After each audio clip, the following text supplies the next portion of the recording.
Degree ఏం లేదండి, నాకు డబుల్ బెడ్రూమ్కి పెట్టినా నేను 6-7 ఏళ్ళు అవుతుంది. అది ఎంక్వైరీ అయింది కానీ మాకేం రాలేదు. ఎంక్వైరీ నెంబర్ కూడా ఉంది నా దగ్గర, వచ్చింది ఒకటి.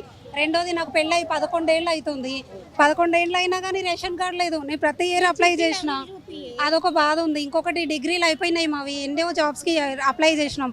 ఎస్ఐ కానిస్టేబుల్కి రాసిన, గ్రూప్స్కి పెట్టిన, ఏ జాబు లేదు.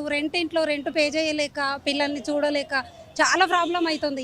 ఈ గవర్నమెంట్ అయినా మాకు న్యాయం చేస్తుందని, చదువుకున్న వాళ్ళకి ఉద్యోగాలు ఇస్తుందని మేము కోరుకుంటున్నాము. అలాగే రేషన్ కార్డ్స్ కోసం కూడా చాలామంది ఇబ్బంది పడుతున్నారు, అందులో నేను కూడా ఉన్నా. అందరికీ రేషన్ కార్డ్స్ రావాలి. అలాగే ఇల్లు లేని వాళ్ళకి, నిజంగా లబ్ధిదారులకి ఇల్లు ఇవ్వాలండి.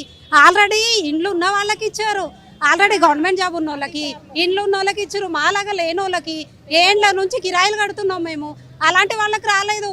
అలా ఈ గవర్నమెంట్ అయినా కరెక్ట్గా ఎంక్వైరీ చేసి నిజమైన లబ్ధిదారులకి వాళ్ళ పాలసీలన్నీ అందాలని కోరుకుంటున్నా.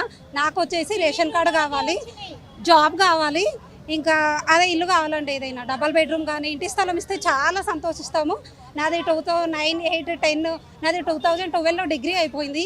నేను కూడా తెలంగాణలో స్ట్రైక్ చేసిన, మా కాలేజ్ నుంచి కూడా వెళ్ళినాము. అయినా కూడా ఏ పాలసీ అందలేదు, ఏది లేదండి మాకు. అంతే అండి నా బాధ అయితే.